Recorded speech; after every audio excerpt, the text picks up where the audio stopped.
Hey guys, this video is about Cardfight Vanguard Ezel and Vanity weekly reviews. If you guys enjoyed it, don't forget to like, comment, subscribe, and story. This time we are covering more reviews from DZ Set 7 along with a lot of really good news for upcoming Vanguard units. So let's get the start shot and see what we got. First today we have this new Youthberg support card who is an interesting start to this day's reviews. Dithering Jet Fang, grade 2 5k shield 10k base. This thing looks so cool for a card I'm never going to run because it has like Youthberg's armor theme in a dog, which is just beautiful. But then auto rear guard once per turn, I think about your character get a Vanguard attack. If no trigger appeared on your drive check during this turn, it gets 10,000 power for the turn. So not only this is a once per turn, so the most he'll ever be is a 20k base without the effects of triggers, persona rides, etc. But on top of that, it only works for the ones that your drive check happens. So essentially, say for example, you swing with Zest who won't have drive checks because you superior rode it from Skyfall arms. Well, it doesn't count as getting 10,000 power because you didn't actually do a drive check that turn. So Dithering Jet Fang, as cool of a looking grade 2 it is unfortunately not a grade 2 I can recommend more than like a 1 of or 2 of, and even that is kind of pushing it. But he looks cool though. Then we have Prodigious Capsule, grade 3 set order. After Star Wars play, put it to order zones for a Brank Gate. I have to specify Brank Gate because I didn't even realize this card was a Brank Gate card until after I was putting it into the slides. Active order zone, Soul Boss want to rest this card to choose every Vanguard to get 5,000 power for the turn. Okay, in a generic order-based deck for, Brank Gate, you can just rest this card and give someone 5k. It's essentially the Ava order, but a little bit more easier to manage. It's not bad, but I feel like there should be a deck that wants to take full advantage of this, and the only thing I'm thinking of is Endogramma, which honestly very much could, but I also haven't seen the Endogramma list in a while, so I'm kind of 50-50 on that. But if it does work for that, it's a 2 over 3 of. Next up, we have Binding Arrow of Custody Schmidt Shower, grade 2 5k shield, 10k base, auto when placed on rear guard circle. If your auto zone has a prison card in it, it gets 5,000 power, then you can Energy Blast 2, choose an opponent's rear guard, put in prison. Okay, it's an Energy Blast 2, it gets 5k and it puts stuff in prison. At this point, I've lost track of all the prison support cards, so I can't necessarily say this card's specifically good, but it does look good in my opinion, so it's worth at least a 2 of if there's space for it in the prison deck. Though again, I haven't looked at a prison deck in a very long time, so half its support has gone out through my ears. Then we have a World Battle Princess Velt Kipple, grade 2 5k shield, 10k base, auto when placed on rear guard circle, Energy Blast 3, and your opponent chooses a card from their hand and they may imprison it in your prison. If they don't, they are then forced to pick any 2 unit cards from their drop zone and prison them in their prison. So essentially, you either get 1 card from their hand or you get 2 cards specifically from their drop zone. It's good, don't get me wrong, but I'm pretty sure they also have another card, the Energy Blast 3, that imprisons better than this, and there are cases in the late game where your opponent's just going to willingly choose to give up a hand card because they can probably afford to compared to just giving you 2 free prison, and they can change rear guard during turn if 2 or more of your opponent's cards are in prison and your prison is 5,000 power. So the standard 5k buff for literally every single prison card that gets 5k is specifically being 2 or more cards in the prison, but then also taking a card from hand is fine and taking 2 cards from drop is also good, but I wish it was instead of either or. It may clause the opponent's hand prison, but then if you're a certain grade, maybe grade 4 and your opponent's at grade 3, then you pick 2 unit cards from the drop zone and you also get a card from their hand. But Velt Kipple, it's not bad. It does make for a solid grade 2, but just from the vague memories I have of other prison support, it's okay, so maybe 2 of. Then that brings us to Sunset and Cut Flowers Killers, grade 2 5, grade 3 10% or 13k base, otherwise by grade 2 intercept. Auto rear guard when it attacks into a Vanguard or attacks anything. If your Vanguard's a grade 3 go to Chris Rain, she gets 5,000 power for that battle. If you have 5 or more units, it gets 10k. So I am very confused. If I'm assuming it means if you have 5 or more units in general. If you have 5 or more units with different names, then so be it. But I mean, 23k swing or 18k swing at the very least is honestly pretty decent. So I'm just gonna go with the direct translation and presume that is right, which makes that card also a decent beat stick. But Chris Rain has enough support cards that I don't think it really needs this, but if it does need it, I mean it's a 2 of. But her hair looks really good though. It's always lyrical monasterio cards that I think hair looks really good when you wouldn't think I would think that. Then we have Energetic Yellow Prinell.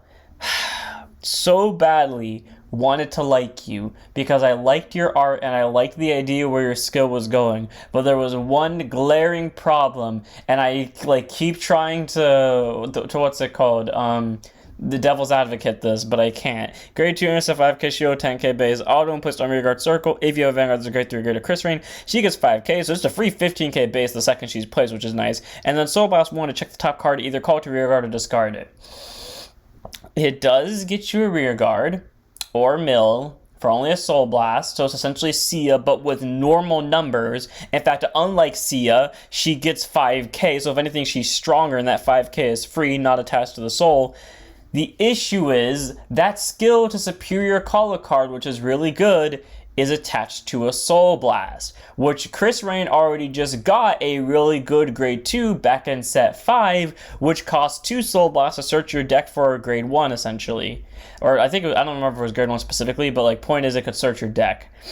Purnell is not bad. It's essentially the budget version of that grade 2. If you can't afford that grade 2, grab Purnell. And even then, you could, if you found a way to make Chris Rain like not have soul problems, run this. Because unlike Seiya and every other single card from Lyrical Monasterio, she allows you to call on top of another rear guard, meaning you can multi-attack galore with this lady if you find a way to play it right. Please, Bushy, give Chris Rain really good soul charge support, or so help me God, I will do it myself, because I really want to use this card because she looks really cool in my opinion, and I really want to see this first go proc off. And then continues guard circle. If your Vanguard's a grade 3, go to Chris Rain, she gets 5,000 shield. Okay, 10k shield. Not bad. Again, I will find some way to fit this into my deck. I do not care if it's stupid. I really want to run her because I honestly do like her skill. Then we have, I'm not even sure how the hell you're supposed to pronounce that, so I'm going to try my best here. Prejiturum Lampus. We're going to go Lampus. Grade 2 5k shield, 10k base. Weird that Cristonios got a support card, because I don't think Triumph Dragon and... No, Ursalargus and Triumph Dragon got a support card at the start of the set, I think. It's either this set or the start of the last set, but either way, it's a support card here. Auto place on your guard circle from the drop zone by the ability of your grade 3 get a Vanguard Cristonios in the card name. Choose one card from your hand or drop zone, yeet it to the soul. If you put a card, draw a card. So it's a way to get a Cristonios into soul from either drop zone or from soul or from hand, so that way you can use Servon as quickly as possible to get restands, and continues to be your guard for your Vanguard's grade 3 get a Cristonios, gets boost. Cool. Downside is it has to be one of the things you call back from drop zone. Upside is it gets you a free soul, it gets you a hand card, and not to mention the fact that it gets you boost as well. So it's a good 3 of. You don't want to have to see too many because I feel like it can be bricky, but again, it does get you Cristonius and soul to use restand abilities with, so it's all 3 of. And then we have Neutral Elf. Grade 1 boost, 5k shield, 8k base. Auto when discarded from your deck during your main phase. If your Vanguard's a grade 3 grade of Cristonios, Soul Boss 1 calls card to rear guard, get 5,000 power.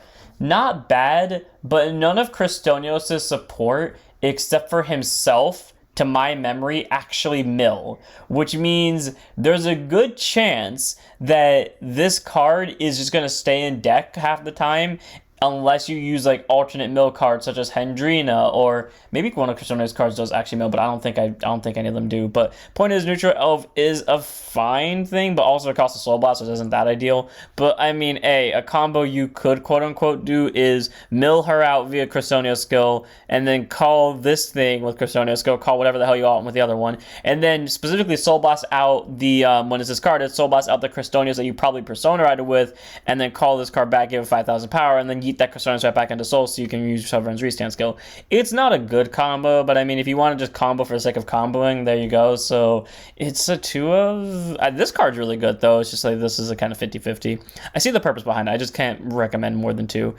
And then we have the news that I think broke the internet, which is DZ Set 8 Reincarnation of the Night Zero. I have seen a different name, something about like Wandering Night Zero or Zero Reincarnation. Well, I prefer Reincarnation of the Night Zero because that sounds more badass to me, but I'll take what I can get. Blackmire has a cool new sword. Suo looks badass as all hell. I love like this divine looking Blackmire.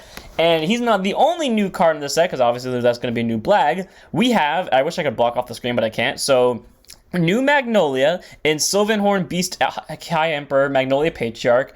I love I love Megumi as a character. She was absolutely wasted and handled horribly in Season 1. I know there is no logical way in hell she wins the Deluxe this season, but please, God Almighty, give Megumi a win, and if you want to be really generous, give it against Michiru. If Raika wins against Michiru, I don't care. It has to be one of those two. Either Raika wins against Michiru or Megumi wins against Michiru. No hate on Michiru, but both of those characters need their story to end in some way, shape, or form, and both of them involve beating Michiru. I don't care which one of them wins. I'm fine with either. Or if Megumi beats Bassagra. I'm fine with either of those. But Magnolia Patriarch, cannot wait to use this. I don't even care what it does. I also love Megumi's outfit here. One who walks from Zero, Blagdemire Nexus, so walks away from Zero. That sword looks really cool.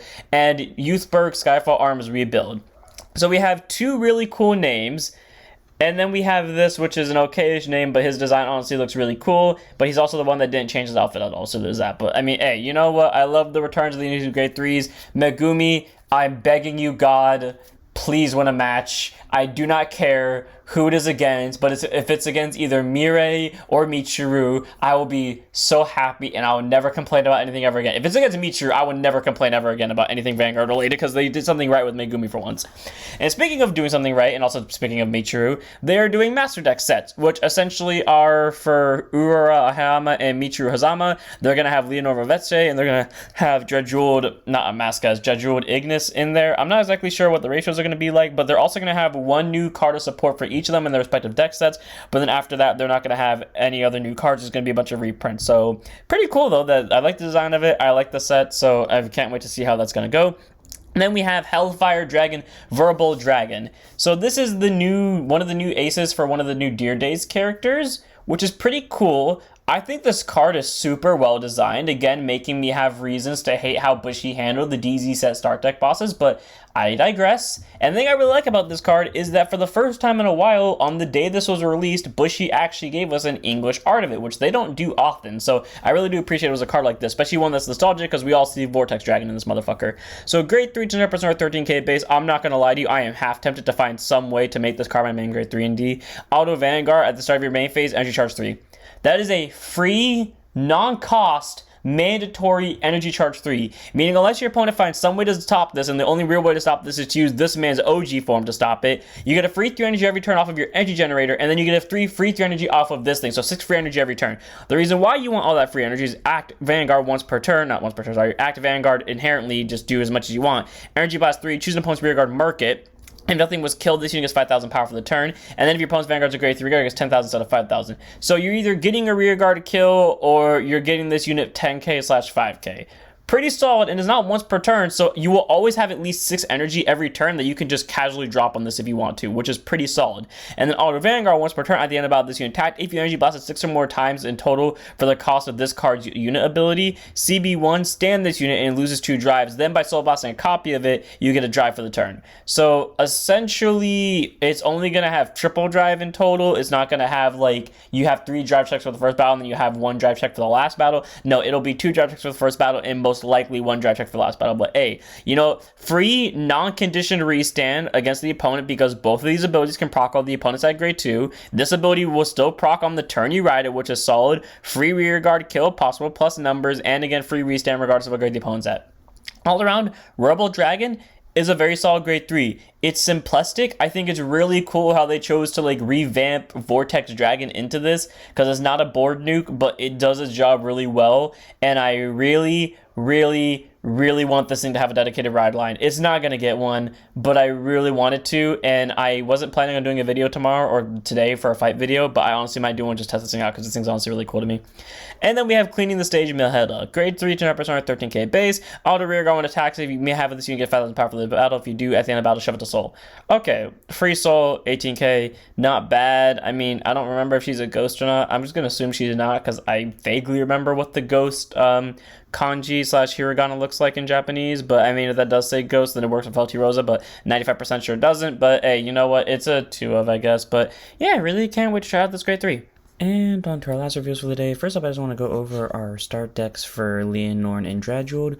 Typically, I want to go over these because typically I don't care, but honestly, I think these are really good products because they give you the full original ride lines of the units.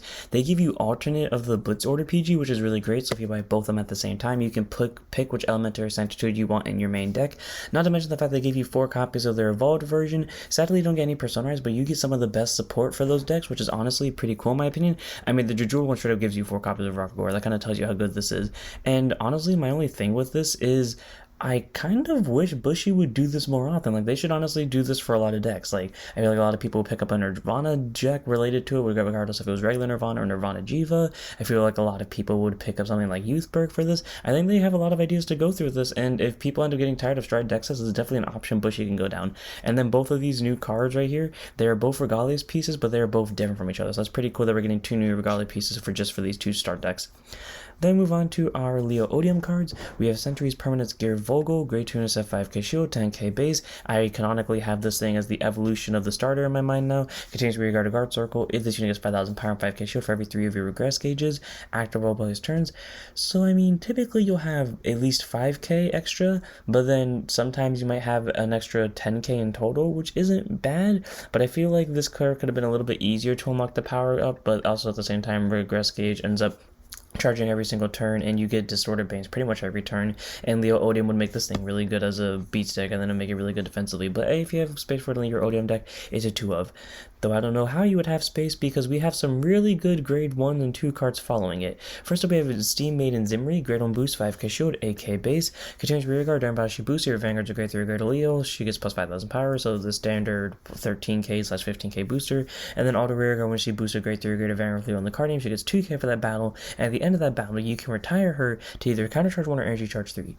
Cool, so she not only recycles your energy to possibly use with the Nuncarus Dragon for the next turn, but she also gets you CB back so that you can, spam Nuncarus, and presumably this new grade 2, who I'm now realizing is also literally the same cost for Nuncarus. All around, Zimri is an amazing grade 1. She gets you CC. She is not a hard restricted once per turn on her skill, so if you found a way to superior call her back during the battle phase, there you go. She gets you a free 3 energy, and she's a 13k to 15k booster all in one. Honestly, Zimri is a very solid 2 over 3 in my opinion for Leo. She just does her job really well. Then we have Direful Doll Patience. God, this thing's art looks so cool. Grade 1 boost, 5k shield, 8k base, auto plus on rearguard circle. If your Vanguard's a grade 3 or grade Leo, Energy Blast 2 to choose up to 1 grade 3 or normal order without regardless piece from your drop zone or face up in your damage zone. Yeet it to your hand. If you pull from damage zone, put the top of your deck into your damage zone, face up. Well, not face down, but it doesn't specify face down. All around, that's pretty solid that it allows you to add back your Disordered Banes back to your hand. Just remember, they have to be face up if they're in damage zone. But you can also use them as ride deck fodder now too, only costing 2 energy, so it doesn't eat that much into the energy plan, and again, you can get it from either the damage zone or drop zone.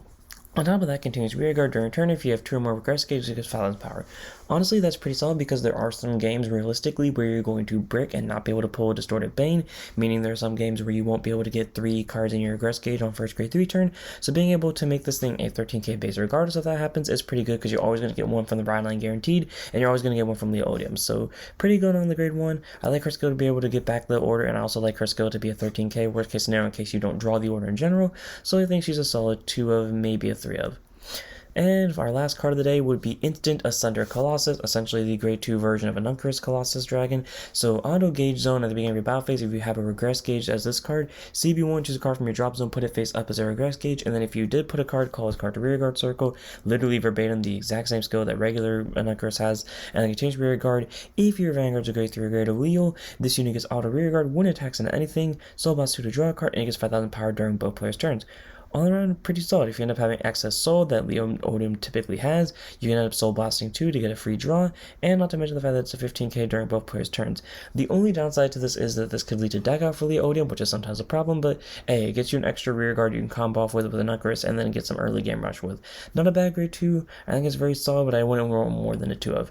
And without further ado, that's it for this week's reviews. I hope all of you enjoyed. I will see you on the next one. Well, hopefully we will get the Brancake K3. Honestly, I don't know because I'm literally just going to stop the recording right now before I even know. So see you on the next one. Don't forget to like, comment, subscribe, join us for Twitch, and don't forget to set up your Vanguards.